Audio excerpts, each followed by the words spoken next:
Putin was offered peace, but instead he spat in America's face. Donald Trump reposted a critical article from the New York Post on his Truth Social page. The article calls Putin the main obstacle to peace in Ukraine. The article was published under the headline, "Statement on the attack on Putin shows that Russia is the only obstacle to peace." The article published by the American president states this after Trump's meeting with Ukrainian President Volodymyr Zelensky. On December 28 in Mar-a-Lago, the latter agreed to compromise on many points of the peace plan, and Trump declared that he was ready to visit Ukraine to persuade the Ukrainian parliament to make territorial concessions. But after that, Vladimir Putin, referred to as a dictator in the article through Foreign Minister Sergei Lavrov, stated that the Ukrainians had attacked his residence in the Novgorod region. Because of this, the Russians allegedly had no other choice but to take a tougher stance in the negotiations, said Kremlin spokesman Dmitry Peskov. The article states, "Just think, Putin, who has been waging a brutal war for almost 4 years, believes that any violence in his vicinity deserves special outrage. After all, on Christmas, Russia launched 131 drones at Kyiv and other cities, resulting in the deaths of 7 civilians. The Kremlin deliberately targets apartment buildings and power plants to punish ordinary Ukrainians. Russians are abducting children, torturing and executing prisoners. Moreover, Moscow has repeatedly tried to assassinate Zelensky." The article cites Ukrainian President Volodymyr Zelensky's statement that there was no attack on the residence in SU, and it is noted that Peskov refused to provide evidence. I don't think there should be any evidence here if that's the marker. The CIA also did not confirm reports of an attack on Putin's residence, writes the Wall Street Journal, citing U.S. intelligence data. According to the Wall Street Journal, Ukraine attempted to attack a military target that, like Putin's residence, is located in the Novgorod region, but not near it. Putin's New Year's address to Russians, in which he focused on the war, also indicates that he is not seeking peace.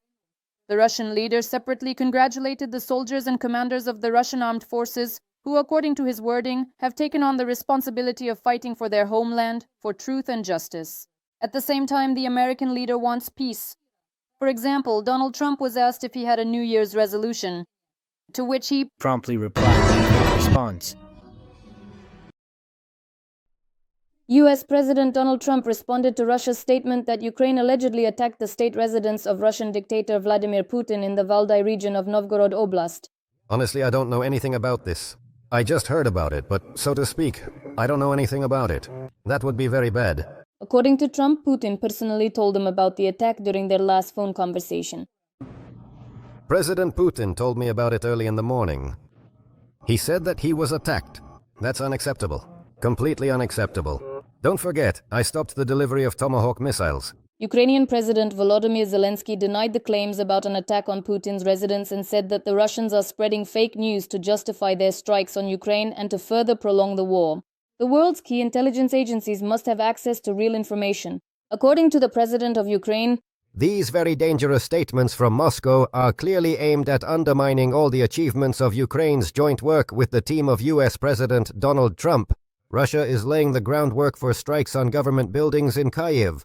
Russian Foreign Minister Sergei Lavrov stated that, allegedly, on the night of December 29th, the Ukrainian armed forces attempted to attack the state residence of Russian dictator Vladimir Putin in the Valday area of the Novgorod region.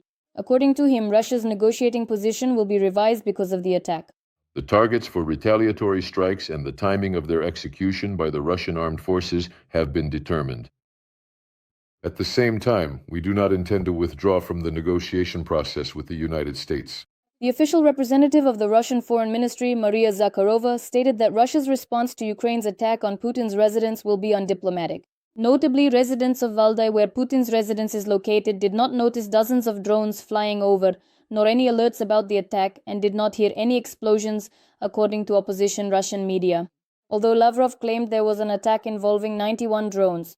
Journalists spoke with locals and concluded that the information about a massive attack is not confirmed. In a small settlement like this, it would be impossible to hide such an event. At the same time, the residents and surrounding strategic facilities are well protected by air defense systems. However, no one heard any explosions or the sound of drones.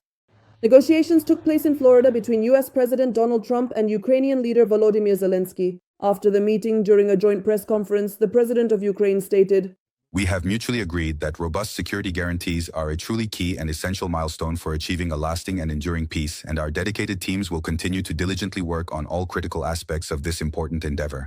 Donald Trump confirmed that there is every reason to achieve a peace agreement that is good for everyone and expressed his belief that Vladimir Putin is serious about peace.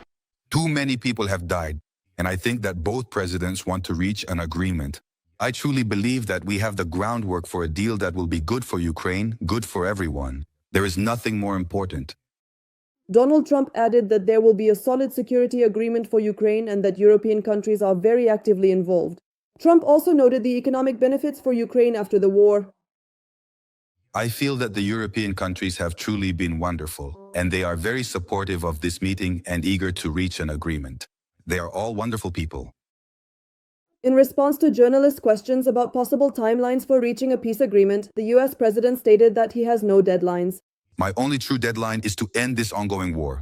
Trump also stated that Russia and Ukraine are working together to restart the Zaporizhzhia nuclear power plant. We discussed this at length. The nuclear power plant can be put into operation immediately. I spoke with Putin. He wants to see it put into operation. The US president also stated that Russia will help with the reconstruction of Ukraine. When asked by a journalist whether Russia would bear any responsibility for the damage caused, Trump said that they would help. The head of the White House noted that the issue of Donbas has not been resolved. In his opinion, the Russian Federation still wants to seize territory in the coming months, so according to him, it is necessary to hurry with a peace agreement. Donald Trump said that he will have another conversation with Volodymyr Zelensky on December 29th. Trump also stated that he is ready to visit Ukraine if it would help end the war. I would like to make a deal and not necessarily have to go. But if it helps, if it saves 25,000 lives a month or something else, I will definitely be ready to do it.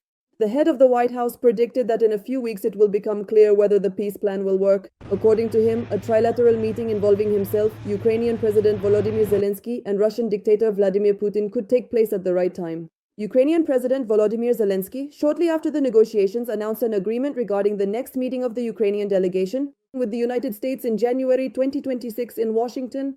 It is known that before meeting with Volodymyr Zelensky, Trump had a phone conversation with Russian dictator Vladimir Putin.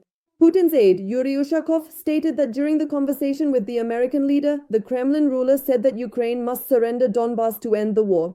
Meanwhile, Fox News reports that Ukrainian leader Volodymyr Zelensky and dictator Vladimir Putin may have a phone conversation for the first time in 5 years. This is allegedly to be facilitated by the meeting between Trump and Zelensky.